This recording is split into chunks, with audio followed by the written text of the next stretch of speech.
One of the two things on my to-do list. The second one is to ask Dragon Man Tank on Twitter, Chris Tankersley, did you push the record button on the H6? Yes. I'm sorry to question your audio-visual skills. I appreciate you doing your job. Is mic number 2 working? Did you click the thingy? There's no light, but it seems to be working. Okay, so we have a mic. Excellent. Welcome. Thanks, everyone, for joining us. You are in this room, and you will probably start ignoring us very soon because that's what happened last year. But what we're doing is a 3-podcast mashup of the PHP Roundtable, PHP Town Hall, and PHPUgly.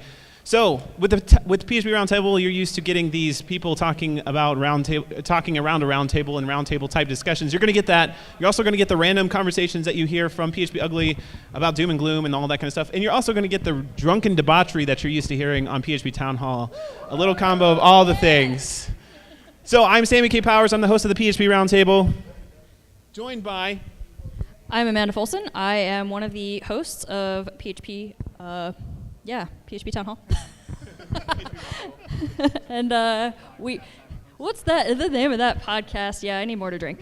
And Ben, if you are around. Oh, we can't hear Ben. Hi, I'm Ben. I host PHP Town Hall. We can't hear the Ben. You can't hear me? Wait, he can hear us apparently. Yes, I can. Quick, say something bad about him. Test 1, Maybe. 2, And I'm Eric Johnson. I'm one of the hosts of PHPUgly. And I'm John Congdon, another host of PHPUgly. And we don't have the third one here. And we are also joined by Matt Trask, who's hanging out there. I don't know if we can hear him either. Can you hear me? No, I don't think. Matt looks like he might be lost on an island somewhere. Send help and I'm not. Oh, we can hear. Oh, can you hear me too? Yes. There we go. Woo! All right, we have everybody we need. Sweet. Can we start off with where are you, Matt Trask? Are you like in a parking lot? I'm in Nashville at I'm actually at the Python meetup. Oh, okay. So you're cheating on them with PHP. I see. Here's lovely Nashville, Tennessee, if anyone could see it. Well, you should be in Atlanta, just by the way. Yeah, well, I moved away from there a few months ago. Pretty poor timing. All right, so we're going to go ahead and get started about something that's very near and dear to my heart. If we can find Mr. Joe Ferguson. He's there in the back. You can't miss him. So he's going to talk to us a little bit about open sourcing mental illness. And if you're not familiar, well, Joe will definitely fill you in. But they are doing a fundraiser that, we're trying to raise some money. So without further ado, here's Joe. Yeah, Joe? Woo! Yeah. You guys hold on.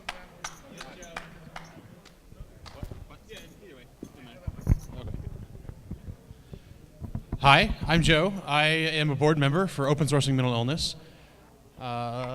Yes, we do things. So Open Sourcing Mental Illness is a 501c3 nonprofit organization that strives to talk about mental illness in the tech community, specifically the tech community, because we have found through our research that a lot of people in the tech community have mental health issues.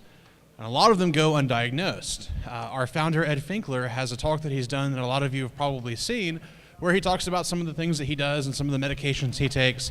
And that's kind of led him into starting the organization. And we have a board of directors that helps Ed.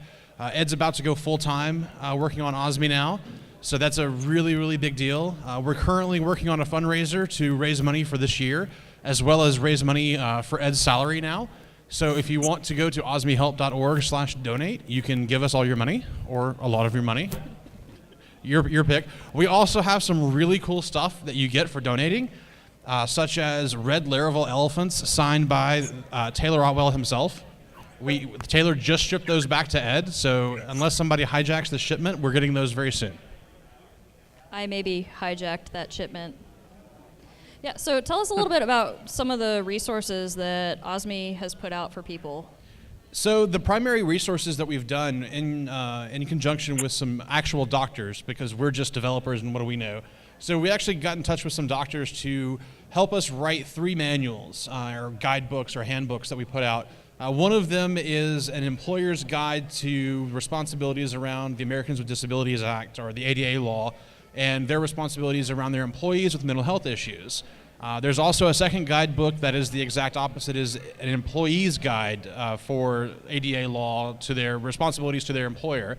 And the third one is just kind of a generic WTF is ADA law kind of one, and we give those away for free. Just like the name implies, open sourcing mental illness, we are actually trying to be as open as we possibly can. We open source everything we do as much as we can. Almost everything we generate is Creative Commons licensed, and we do a annual mental health and tech survey. We're about to start working on our 4th or 5th one, I believe, and we open source all of that data on a platform called Kaggle.net, which is a data science platform where you as a data scientist could go and download all of our information and do all kinds of really cool data science things that I have no idea what they are. But essentially you can do, like, I just envision somebody sitting in their dungeon, like taking all of our data into an amazing Excel spreadsheet and doing crazy graphs and stuff with it. I think that's what they're doing. Okay, yeah, that sounds pretty neat. So, yeah, a lot of people actually don't realize that there are a ton of mental health conditions that are actually protected in the workplace. So things like ADHD, your employer definitely has to make accommodations for stuff like that. So if you have any sort of mental health stuff, I definitely encourage you to check out those resources and maybe figure out what sort of accommodations you need and what your employer is actually going to offer to you or is required to offer to you. We also have a podcast that I am now in charge of, and I believe we are now taking it seriously, as opposed to when we weren't taking it seriously before. At Lone Star, actually a month ago, at Lone Star PHP, I sat down with Eli White, who's the conference chair, obviously, of this wonderful event, PHP Tech, and talked about mental illness, and we recorded about an hour-long episode that went really, really well. Today I sat down with one of the speakers here, Lindsay, and we recorded another episode that's a little bit shorter because I was on a time crunch, but I hope to release that next week, and we just invested in some legit recording gear so we can do this more. Awesome. So if you didn't hear the URL, it's osmihelp.org. Definitely encourage you to check out those resources. Thank you, Joe. Yeah, Joe. All right, one quick Running announcement. away. Last call. If you want anything from the bar, go get it now. What was that? Last call for Oh, alcohol. last call for alcohol. Good call. Somebody give me one, please. Ben Ramsey is the guy who's sitting here in the stage, on the stage. I don't know prepositions. You are next. You are the next person. So this is Ben Ramsey, everyone. This is a very important community member for PHP and knows which way to go. I actually didn't write down what topic you were going to be talking about, and we probably didn't have one. What? Oh, UUID. Okay. Oh, great. So you are the package manager or maintainer and creator of the UUID library, which is a library that generates UUIDs. And it does it in a lot of different ways. There's the random way, there's the date way, there's all kinds of ways of generating UUIDs. And I noticed recently... There are 5 ways. There are 5 ways. You're very specific. This man knows his RFCs, by the way. So there was, first of all, I want to talk about 2 things that come to mind immediately. First of all, the issues that you had when you were dealing with duplicated random UUIDs in the library and kind of the reasons behind that. And the second is a recent internals discussion about adding UUID to the standard lib. So let's start with the first one. What was the matter with the random UUIDs that were a scenario where the random UUIDs, which were never supposed to duplicate, ended up being duplicated in certain scenarios? Yeah, we had some users who were, a thread got opened as an issue on GitHub, and it was reporting that we had, that someone was encountering duplicates, and they were saying something to the effect of, it might happen like once every day, every 24 hours they were hitting a duplicate, and then they found that just restarting the server, restarting Apache would solve that. And kind of scratched our heads over this for a long time. I talked to Anthony Ferrara about it. I talked to several other people, and finally, I think it was Scott. What is Arsazuski? Is that how you say his last name? Are you talking about the crypto guy? Yes. Yeah, Scott Arsazuski. I think he was also looking at it with us as well. and then discovered this weird kind of hidden wiki page on the OpenSSL website that basically said, hey, this random byte generator that we have, if it's stuck in a single thread, did you just get 2 glasses? I mean, I think this is for someone else, right? Or for everybody? This is for you. Oh, thank you. Cheers. Wait, cheers. Thank you, Joe Ferguson and Philip Shipley. Where's my wine, Joe? You can have some of this. I don't remember what I was saying moment. now. It was not geez. interesting at all. UUID. So duplicate situations. OpenSSL sucks. OpenSSL, yes. That's what it is. Scott R. Suzuki. We found out that OpenSSL, if you have one thread open for long enough, it will start repeating the same random bytes again. And when you run PHP in Apache, you're running it in a thread that sometimes doesn't die. It just, it'll start just replaying the same random bytes over. I don't know if I described that very well, but that's what was happening, and that's why when these users decided that they would just bounce Apache once every 24 hours, that's because that was the time it took for the amount of traffic they were getting to start repeating the bytes. Gotcha. And they found that they would bounce it and that would work. Well, we found this out and decided that OpenSSL just wasn't going to be the right tool for generating random bytes. I think around this time you were working on the random bytes implementation for PHP 7, and Scott was working on, he had a random bytes compat library, and he decided to drop OpenSSL support from the random bytes compat library. So this affected a lot of different projects when we found this out, and ultimately just led to us, most everyone who was using the pseudo random bytes generator from OpenSSL to no longer use it anymore. It's still acceptable if you're using it in scripts, but probably not if you're using it in a long-running process environment. So it wasn't that people were using something like pthreads where they were creating multi-threaded environments as much it was Apache creating the multi-threads that was causing the leakiness between the memory. Well, those Apache threads Apache will open up so many, it'll allocate so many, workers isn't the right term for it, but I think it'll allocate so many threads that just kind of sit there running, and they'll accept requests and then respond. You can kind of tweak it to have so many running initially, and then it'll start up new ones as too many requests come in. So that's what was happening, that they had requests that were just staying open, or not the request, the threads that were responding to requests were staying open. So in PHP 5x, what is the default C-Spring that you fall back to in the UUID lib for random? So we started using the random compat library because the default is now random bytes. And on 5, random compat defaults to, what do they default to?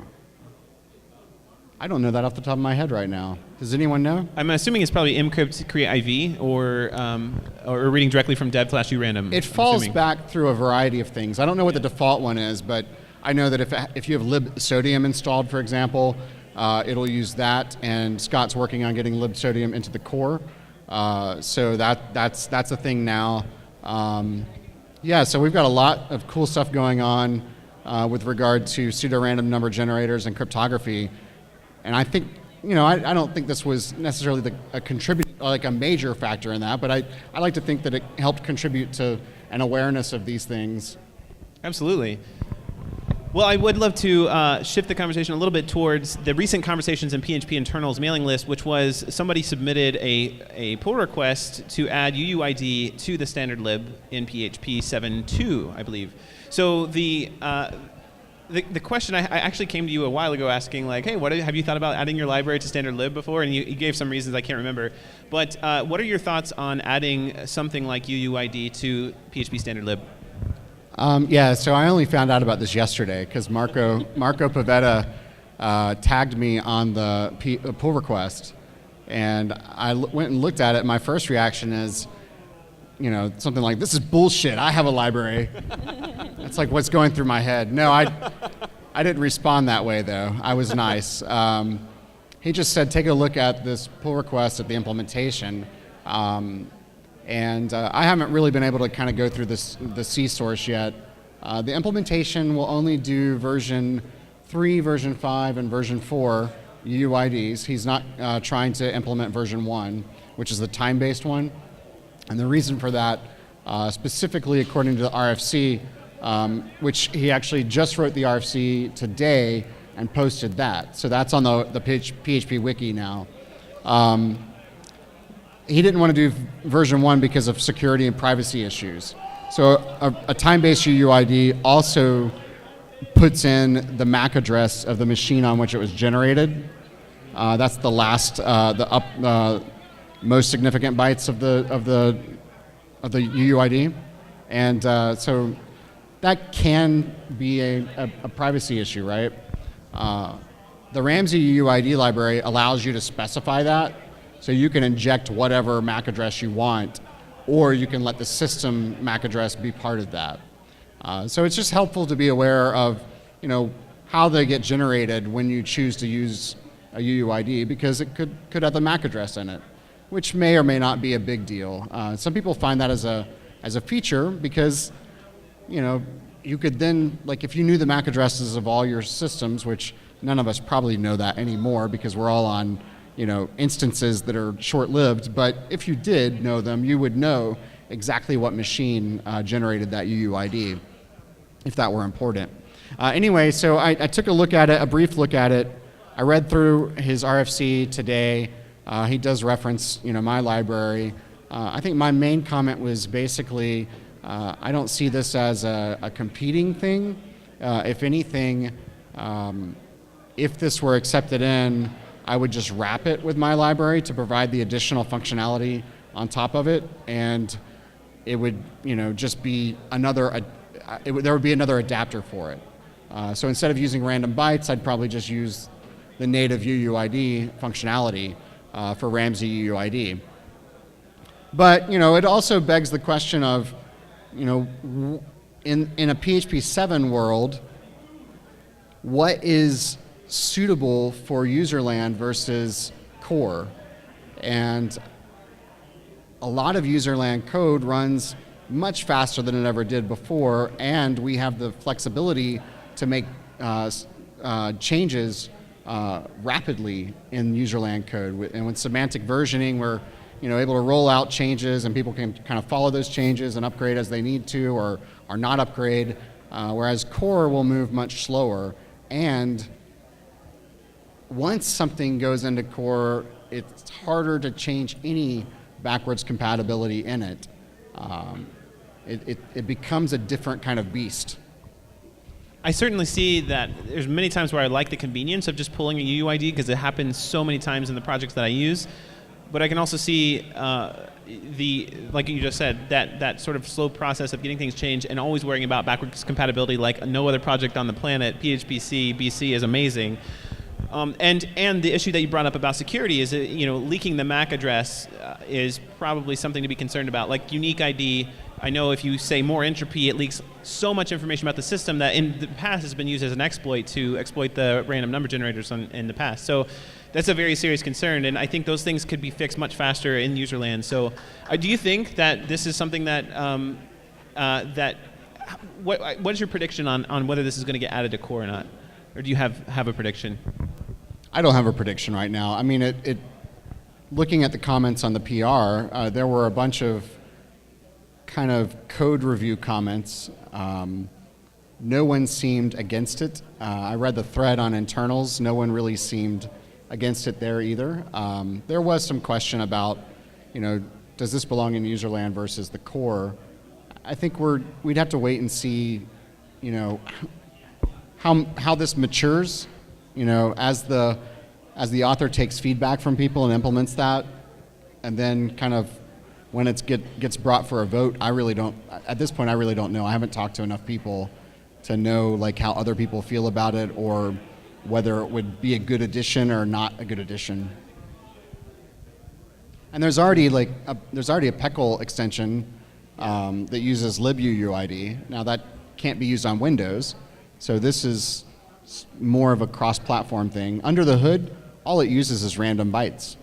I mean, it's just using that same implementation for the random UUID, and then it uses the built-in MD5 and SHA-1 stuff for the V3 and V5 UUIDs. Sweet. Anybody else got anything for Mr. Ben? So I guess my question would be, do you think it's going in or an RFC because it's stable enough at this point, or are you making enough changes that you think it should be held off? I was asking if you think they're making it an RFC now because it's stable, or are you making enough changes where you think it should be held off a little bit longer? And so, I mean, this is completely separate from my library, right? One of the arguments that was made, Dragon Man Tank is holding me hostage. Okay. I don't think they know that their messages show up. Oh, hostage. Yeah, whatever. No, I don't think they care. So to answer your question, I mean, I think that one of the biggest arguments I think that the author of this RFC was trying to make was that looking at the downloads of the Ramsey UUID package, it's very clear that more and more people are using UUIDs these days than they were just a couple of years ago. And as the usage and need for that grows, that maybe something like this belongs in the standard library. But in terms of differences between it and my package, I don't see a big kind of I mean, it has a little bit that looks like my library, but not a lot. It's very simple. It's just providing a UUID class to generate a UUID. I got a question for you. To stop talking about you for a moment. No, just kidding. As somebody who's so important to the PHP community and a PHP package maintainer, I'm always curious, what package do you see as missing in the community right now? What good package still needs to be developed and needs to be put out there? Like a user lamp? Ask a hard question, right? Not the little softballs you guys throw up. Real questions. That's what we do. Like a user lamp package or anything? Oh, okay. Way to bring the show to a halt. Go ahead, take your time. This is why we don't ask the hard questions. We now have dead air. It's like the radio announcer's worst nightmare. And this is also why we can't get guests on our show, right here. There wasn't. I swear, there was not a green room to prepare me for up here. I'll tell you what I would like to see in the core that I think is missing.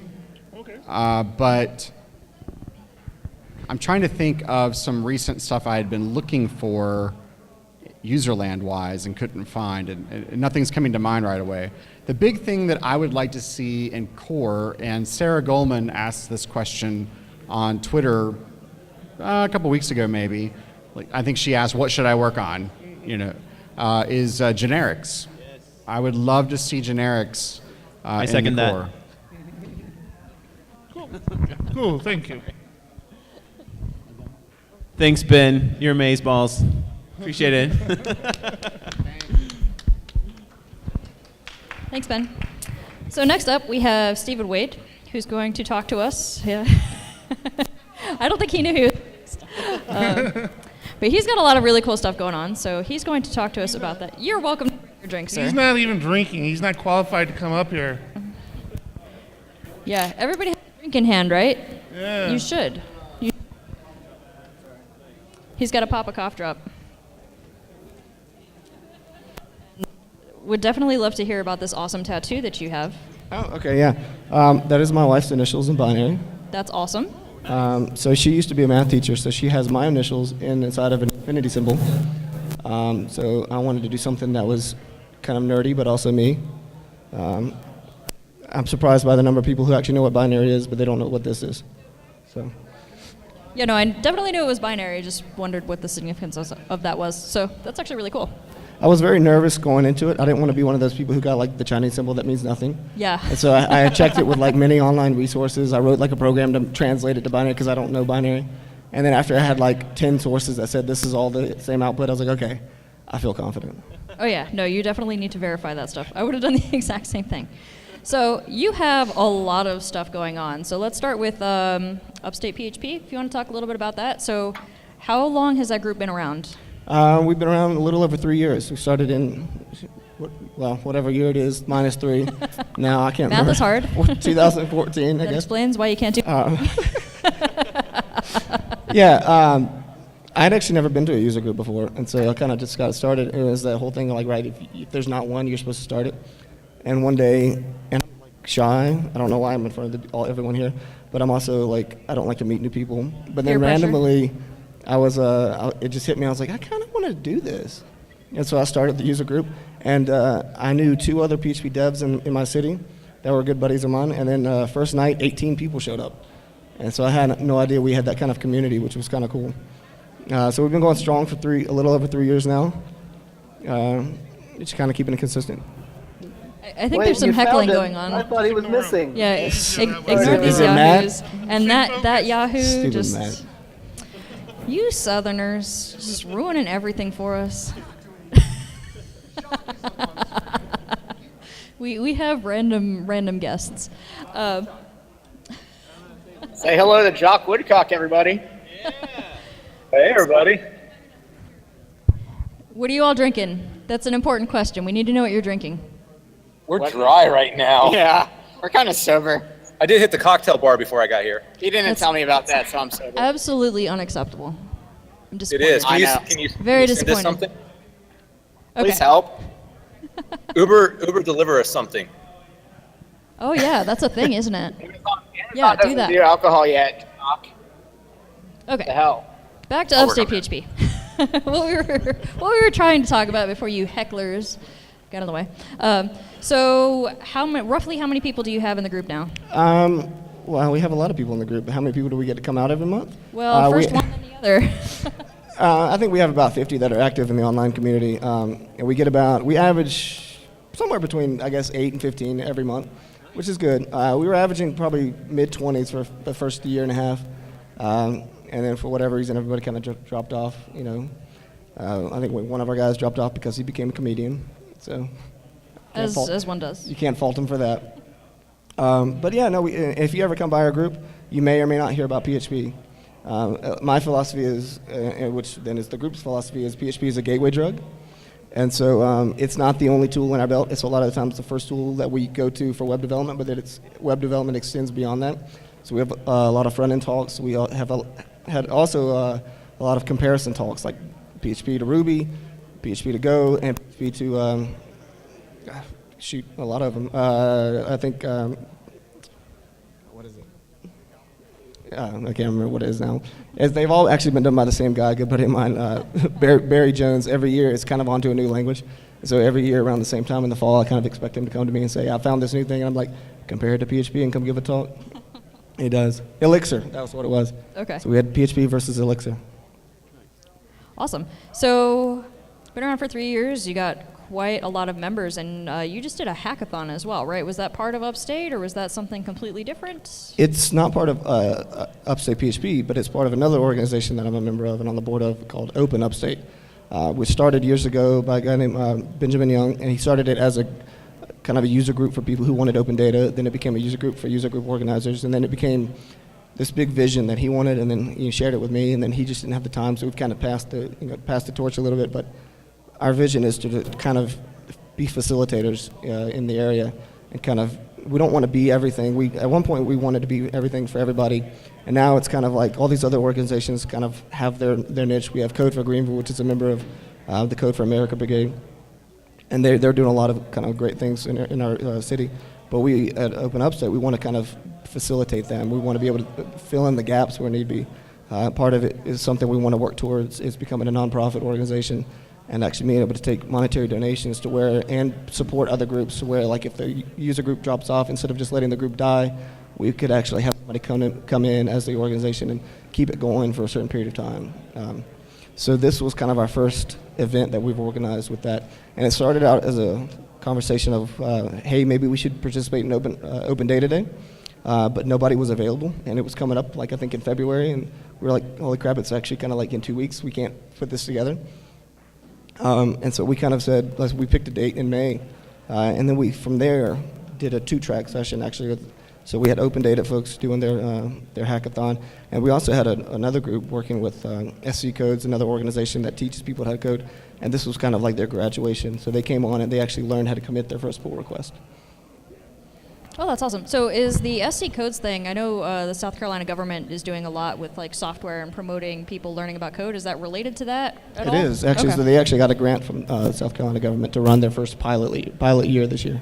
Okay, yeah, that's awesome. So in case you're not familiar, South Carolina is doing a lot to promote not just open source development, but people learning how to code in general. So if you were in South Carolina, definitely check that out because they're putting a lot of money into that. Do you have anything else to talk about? No, I don't think so. Thank you. Okay.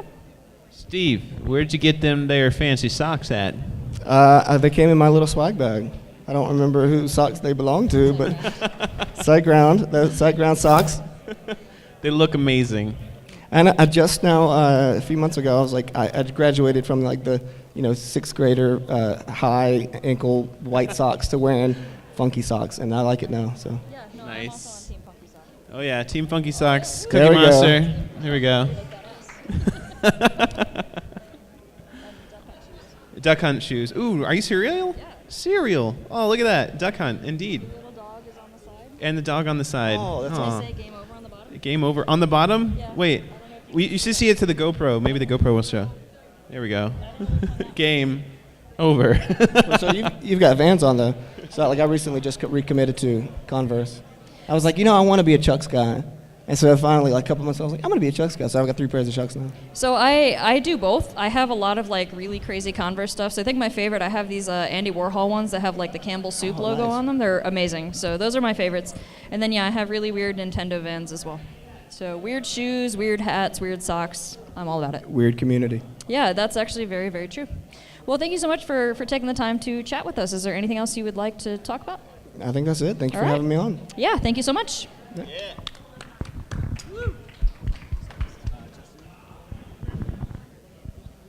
You guys, our next, Justin Reherman. Justin who? Reherman? Reherman? Reherman. Reherman? Yeah. Next guest is Justin Reherman. Where'd Justin go? I saw him over here Justin- just a second ago.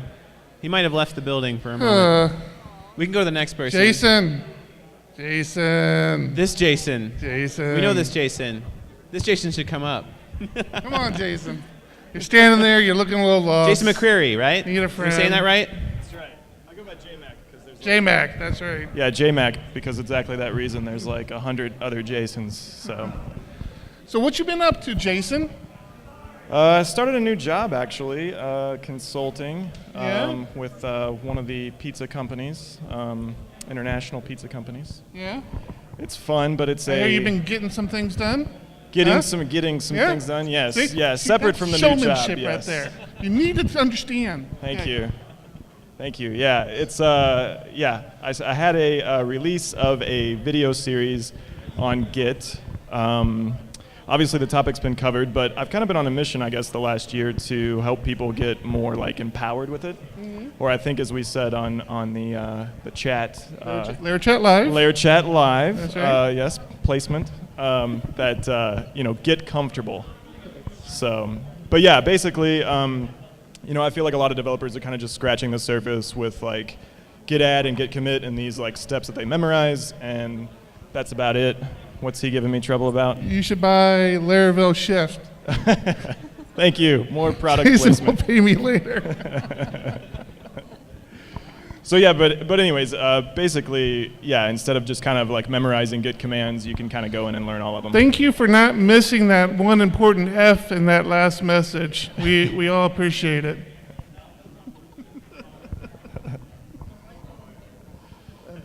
So yeah, that's pretty much it for that product. Yeah. So we do have to talk socks for just a second because I did notice that you got some lightning bolts Yeah. going on here. Yeah, the superhero ones. I put these on, I guess, Twitter earlier, and I was told to take my feet off the table, so they're on the floor now, at least one of them. But yeah. So I'm curious, you started video series. You've done video series in the past, right? No, I haven't. This is kind of my first foray into it. I definitely asked Adam Wathan a lot about like kind of how he does the setup. So again, even though it's a topic that's been covered a lot, for me it was also interesting just to kind of release a series. That way in the future, if there is maybe a more cutting edge topic that I want to cover, I can have my feet wet on how I like to record and set them up and, get them out there, publish them, and so forth. So, because there's some stuff you got to do there to make that happen. It's not hard, but just think through. Well, I have to say, I'm really envious that you have this product that you had made, with the video screencast stuff. That's something that I'm like in the back of my head. I was like, I need to do this. I need to do this. Do you have any tips for anybody who's kind of been wanting to do that, like me? Do you have any tips for them to like get this idea from like I have some markdown notes about what I know, a general idea what I want to do, to here's a product with video screencasts kind of thing?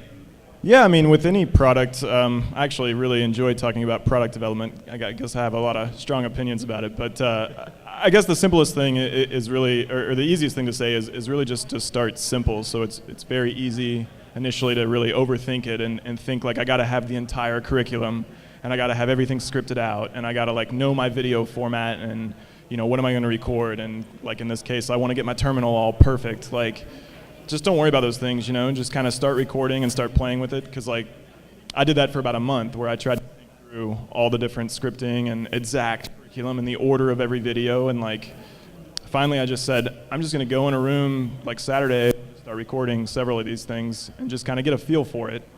And those first videos, I'll admit they were kind of a throwaway, but to get that momentum, to get that ball rolling was like crucial. So the point is really just get the ball rolling.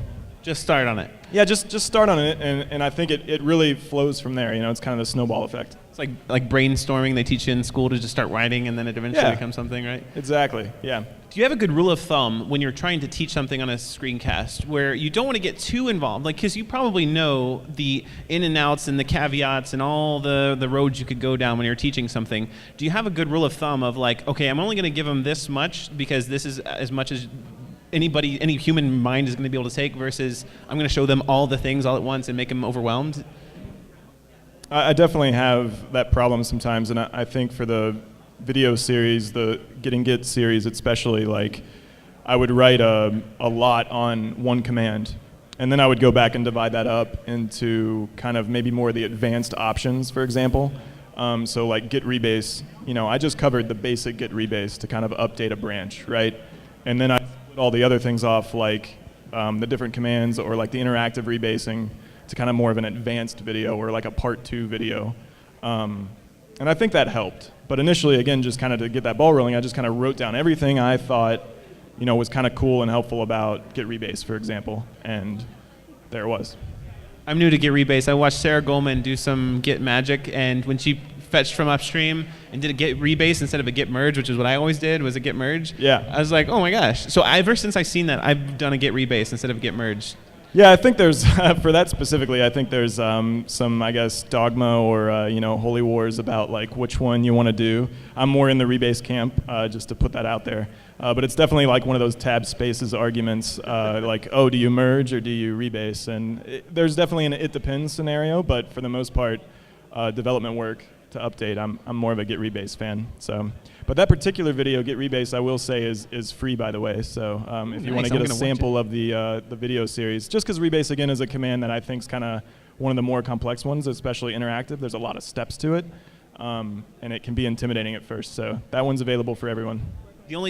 I will post it on Twitter or repost it on Twitter immediately following this. Oh, nice. I think I only have one more question. What program did you use to capture your screen, to do your screencast with? Again, I kept it really simple.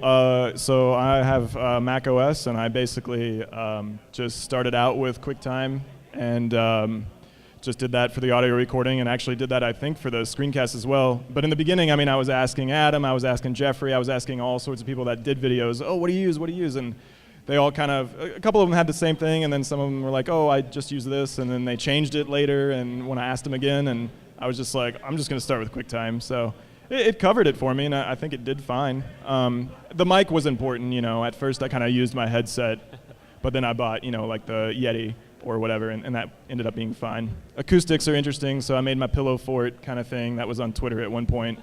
So yeah. Nice. Awesome. Yeah, guess them. So I had a question for you. Being big in Laravel and the Laravel community, first thing, thank you for Laravel Shift. Oh, thank you. As one of the proprietaries of a consulting firm, you've saved me a lot of money by having that in place. But don't raise your rates, not just kidding. Yeah. Now you built that, or you quite affordable. You began to build that at PHP Tech in 2015 or 2016. It was what year is it now? 2017. Yeah. So it was fall. It was actually PHP World. That's what I said. So fall of 2015. 2015. It was right around Laravel 5.1, I believe, right before 5.2 came out. Mm-hmm. And Taylor was actually at PHP World that year, and he gave a talk about kind of what's up and coming in Laravel 5. And I remember catching him afterwards and bouncing some of these ideas off of him. Hey, do you know any stats about version counts and stuff? And hey, what do you think about this? Like, what if I wrote like a script and put that out there? And he was like, oh, that'd be cool. Like, I'd use it. And I was like, okay, I'm gonna go check this out. Oh, now were you already using Laravel at the time, or is this just something you figured you could tackle and take on? At the time, I think I was consulting at an agency that had a lot of WordPress sites and then Laravel sites for things that were more custom. Mm-hmm. And I had gone through the process of like painfully upgrading a couple of those client sites from like 4.2 to 5. And each time I'm you know, one of those lazy developers. So like each time I kind of added more and more to these scripts, like these custom scripts that I had, mostly just bash scripts at the time, shell scripts. And so again, when I spoke with him at the conference, and actually I gave a talk on Laravel as well, kind of migrating to talk about what I'd learned. And I was just surprised that something maybe didn't exist, because it's common in maybe some other languages, and even PHP. Like I remember Cake PHP, for example, had an upgrade thing that was part of the framework. And even Laravel Spark now, if you're familiar with that, it upgrades the views in a very similar way. Like if you haven't changed any of the customizations, it's just automatic if you're a Spark user to upgrade those views.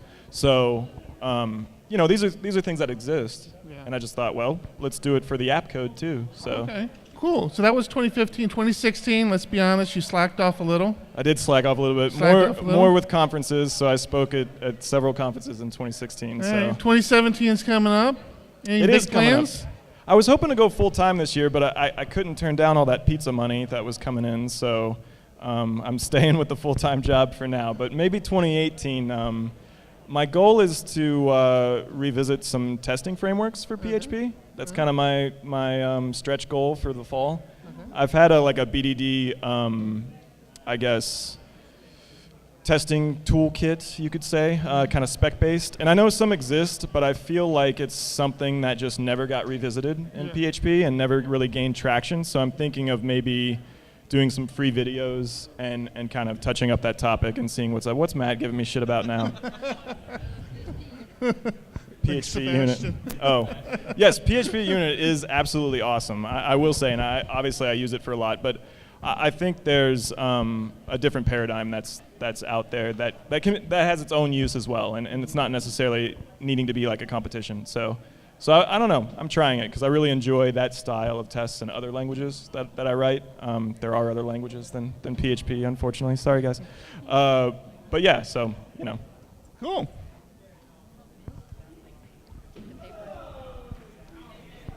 That too.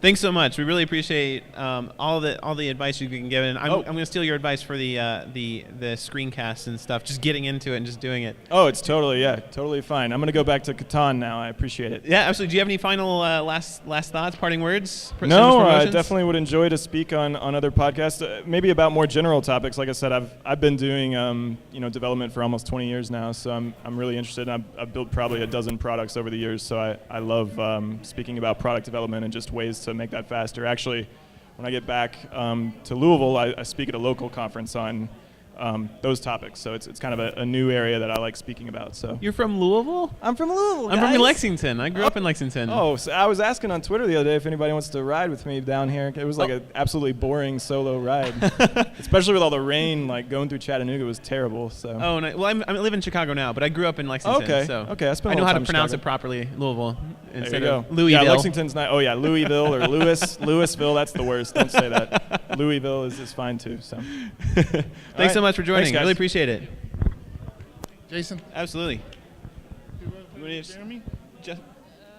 Justin's here. Justin Reherman. All right, we're going to bring up Justin Reherman. Justin? Justin. Oh, there he There is. he is. Welcome up. Come on down. Yes, so the first question Amanda asked. Yeah. I got it from the bar downstairs. Is that a screwdriver? No, it is just rum and orange juice. Okay, close enough. It's nothing cool. We'll allow it. We'll allow it. All right, am I asking you a question? Yeah. Okay. Okay. Who are you and what are you doing? I am a team lead for our PHP development team. I work for Travel Media Group in Orlando, Florida. We do hotel marketing. So reputation management, social media marketing, listing management. We've got lots of products. I don't know if that's hot. Is that off? On? No, it's on. Okay. I don't know. I'm just not close enough. Okay, that's fair. That's fair. It's my first time holding one of these. So, are you helping people like get some of those negative reviews taken care of on like Travelocity and all that fun stuff? Anything like that? Our biggest product at the moment is, yeah, exactly that. So when you check into a hotel and they ask for your email address, we send out an email, did you enjoy your stay? You say yes, awesome. Please fill out a review on TripAdvisor. You say no, let's keep that internal. And we do everything we can to try and get that issue resolved before it makes it to TripAdvisor. To try and the ultimate goal is to drive up the star rating for a hotel on TripAdvisor or Google Plus, or there's like 13 different review sites that we do right now. Okay, so this is sort of a random question, but I stay at hotels and things all the time. I travel a lot, as many people probably know. And I found that the hospitality industry is very, very slow to adapt to newer technology. Is that something that you run into ever working in this line of work? Random off-the-wall question. Sometimes, yes, sometimes. So when you're dealing with global distribution systems for booking engines, you experience with Hotels.com when you try and book a hotel. A lot of that stuff is through still SOAP and XML. We don't necessarily work on that side of things.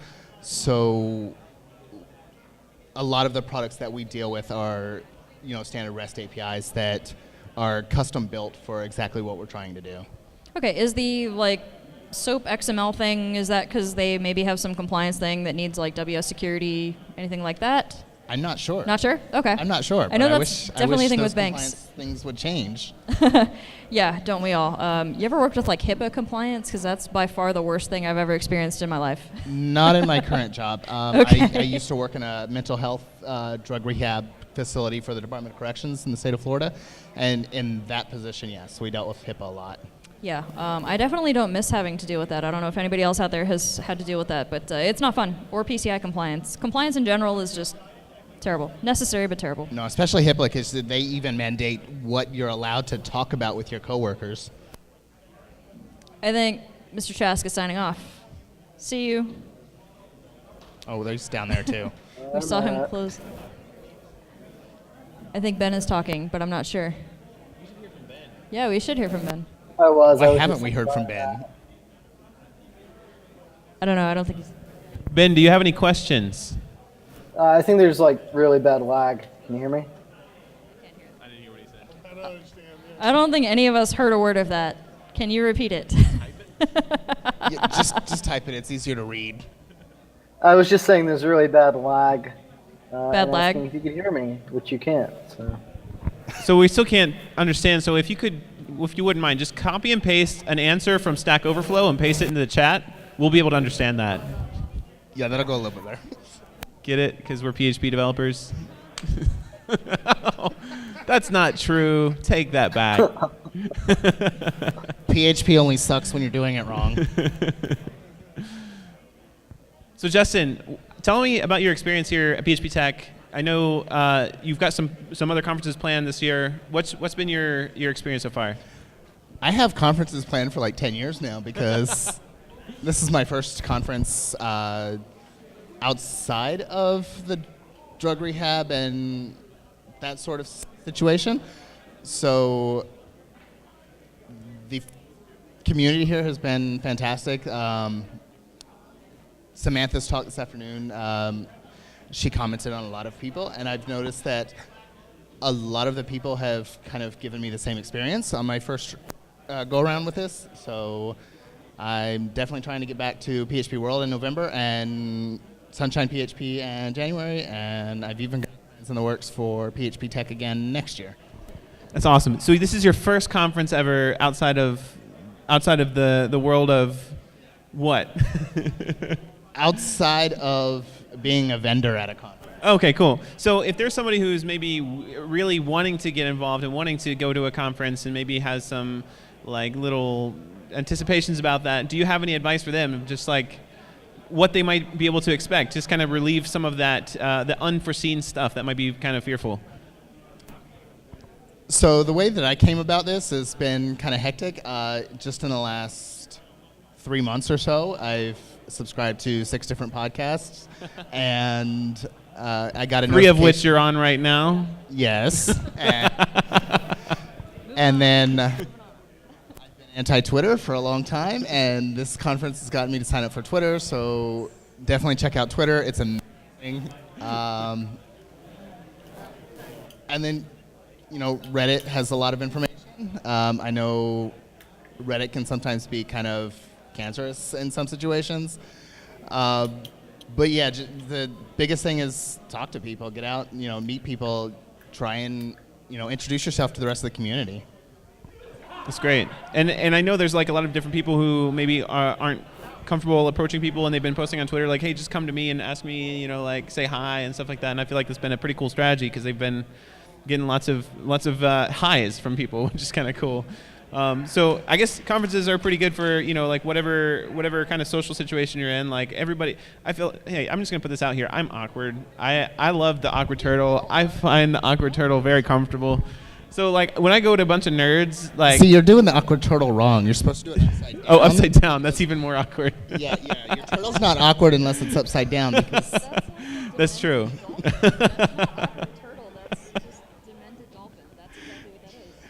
I think there's a certain amount. I've just always done it upside down. Yes, well, it makes sense. That just doesn't. I don't have the coordination for this, and there's it's Demented Dolphin is happening right now. And you can't look at your hands while you're doing Mr. Ramsey it. is taking a picture of that. I can't. No, the thumbs move so much better that way. Well, the whole point is that this is awkward, right? Yeah. But regardless of how awkward it is, you have to do it. We have to debate the logistics of awkward turtle and what is more realistic. Anyway, so moving back to what we were talking about, which is awkward. So the beautiful thing I love about hanging out with nerds because we're all awkward, it kind of makes it easy. It's just comfortable being awkward with other people who are awkward. I know so many people who feel awkward, and I'm the same way. I'm I feel awkward too. I just pretend like it's not awkward, and then suddenly it doesn't become awkward, but it's really awkward. So it's and okay. Alcohol helps. So I don't know. I feel like for those who are kind of wanting to get involved with a community or something, but they feel awkward or socially awkward or whatever, it's so is everybody else. So just join the fun. The pool, jump in the pool. The water's warm. Yeah. So my goal this year has been specifically to engage in the community a little bit more. I just got into development about 3 years ago or so. So I'm now at the point where I'm trying to get into the community a little bit more. And really and truly, the only way to do that is to throw yourself out there. What's the worst that can happen? Yeah, so that's actually really true. I've really only been involved in the PHP community side of things for, I guess, 2-3 years now or so. I just kind of yeah, I just kind of like showed up and started doing things, and people started taking me seriously for some reason. I'm sure I've disappointed them. But yeah, no, like really all you have to do for the PHP community in particular is just show up and start doing things, and people just really appreciate the fact that you even take the time to show up and have a conversation. Absolutely. That's all I had. Fantastic. I think our last person was Tessa Marrow, but I don't think she's in the ballroom. Ben, Oh it's your yeah, turn. we should. Ben Edmunds, you should talk. We will pretend that we're understanding you and just nod our head and smile. So go ahead. So, this is awkward, right? Are you nodding? There's a lot of lag, so I can't even tell like if you're nodding till 5 minutes. I agree. later. So I'm gonna pretend you're nodding. Good idea. I have no idea. We're nodding our head and smiling with everything you say because no one can understand what you're saying. We'll just stick to text. Ben, just so you know, 9 foot you is amazing. I love that you're taking up the entire wall here. It's lovely. Technicolor Ben chatting to us with emoticons. One eye's too big.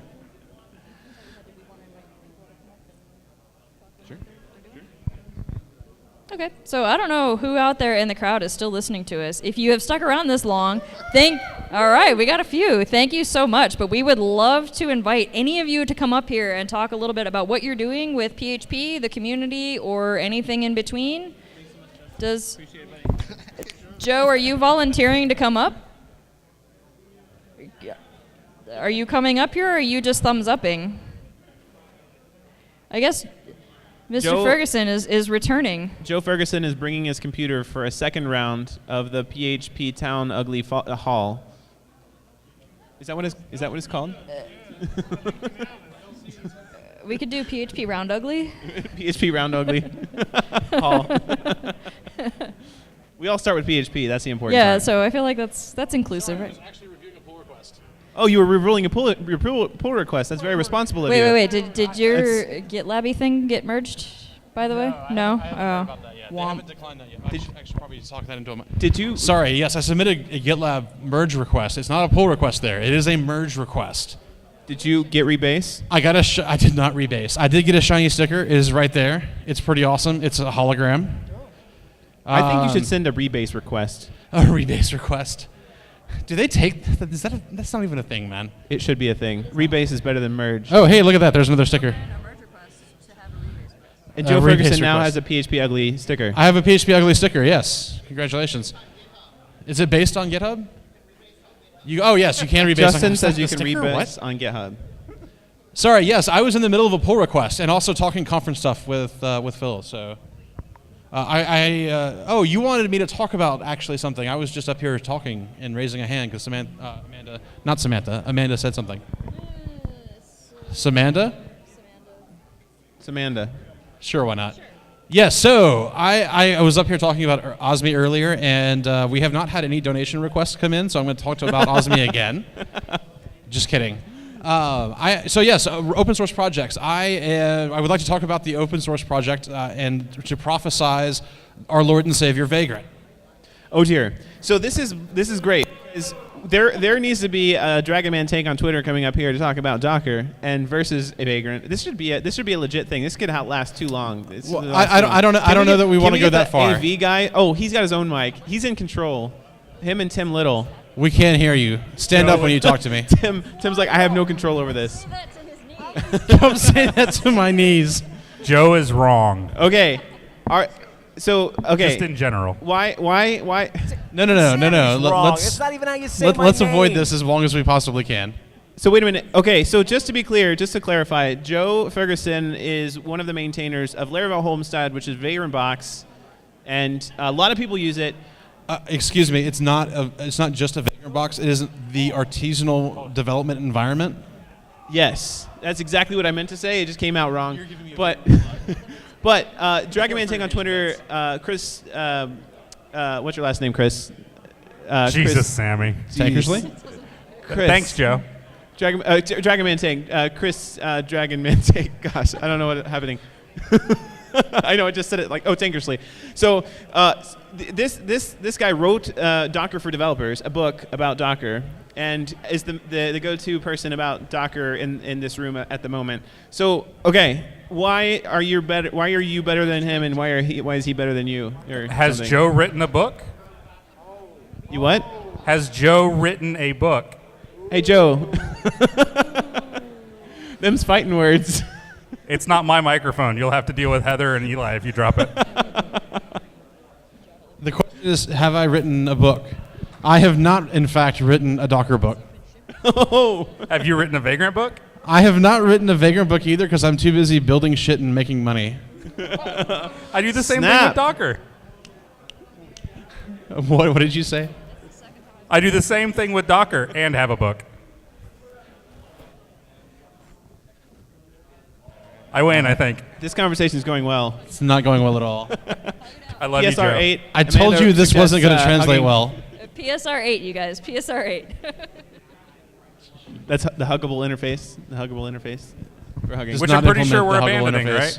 This was a really good idea to have this conversation. It's going well. So what? Oh, you were talking about open source and maintaining an open source project. Yes, I help contribute and maintain the Homestead Laravel environment, which is the standard Vagrant environment if you were using the Laravel PHP framework.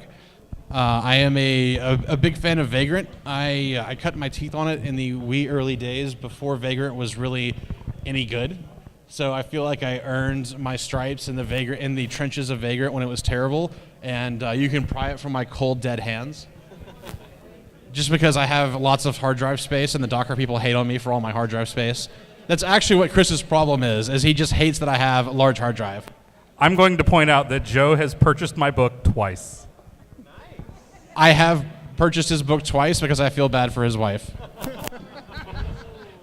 I'm sorry, I love you, Chris. Do you want us to sit up here and believe that you have never typed in the command Docker up or Docker compose up at one time? I cannot confirm nor deny the fact that there's a pull request in some branch of Homestead where everything is called Docker, where it's serve Docker, artisan serve Docker.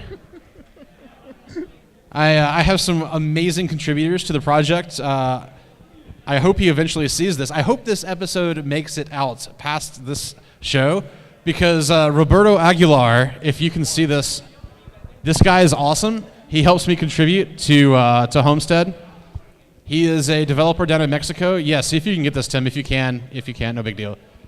He is a developer down in Mexico. He does not have the ability to travel to the U.S., so he can't come to tech. I tried to get him to come so we could hang out and I could buy him a beer. But this is some random guy who is on the internet and started contributing back to Homestead. So if you're ever thinking you can't contribute back to Homestead or to any open source project, you totally can. There is something out there where you can contribute back to. Thank you for Homestead. You're welcome. Yes, Homestead is a labor of love. I really, really love Homestead. I actually have put in a lot of work to get the VirtualBox, not VirtualBox, VMware and Parallels support back up and running. We supported VMware for a while, and then it broke, and it was something that Taylor just never had time to fix. So I actually spent some time and went and fixed it. So now we actually have support VirtualBox VMware. I keep saying VirtualBox. It supports VirtualBox, VMware, and Parallels. We did have a brief stint of Hyper-V support.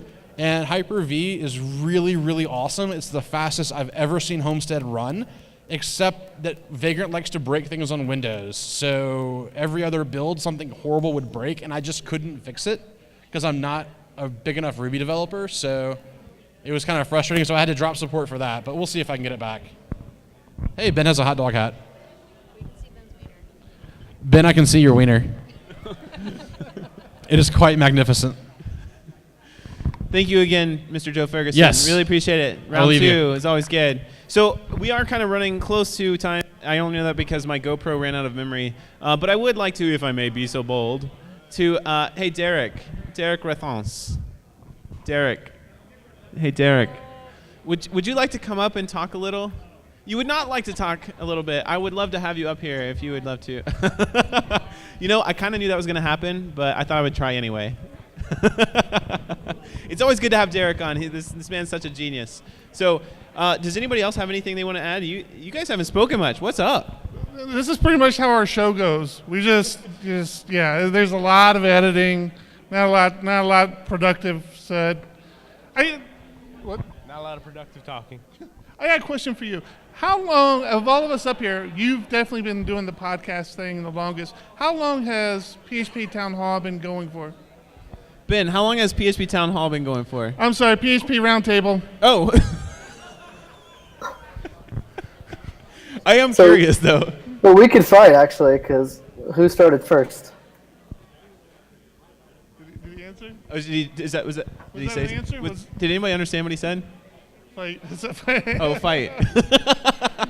No, it happens all the time. I actually call my own podcast PHP Town Hall like on multiple occasions, and I got a tweeter notification when I was out like dancing, and it was like PHP Roundtable is about to start live right now. I was like, oh crap, oh wait, no, it's not, and then it was PHP Town Hall. So people get it mixed up all the time. So how long have you been doing PHP Roundtable? So I started in 2014, right after a PHP Tech of 2014, and I think it was in August. So we're coming up on maybe 3 years. Wow. Yeah. But you guys have a ton of episodes. Yeah, we just, again, not a lot said.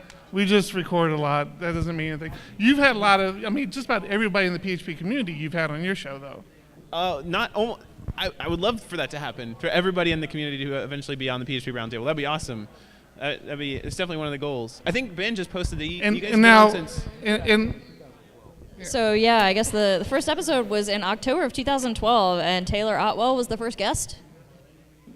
I was actually getting to you guys. Yeah, so now you guys are doing a reboot here, right? You took a little hiatus, and the two of you have started up PHP. Yeah, no, it's totally my fault that we don't podcast more often, because I've been busy, and then he went to Italy. And how was Italy, by the way? It looked pretty fantastic. I don't even know if he can hear us anymore. I think he's typing.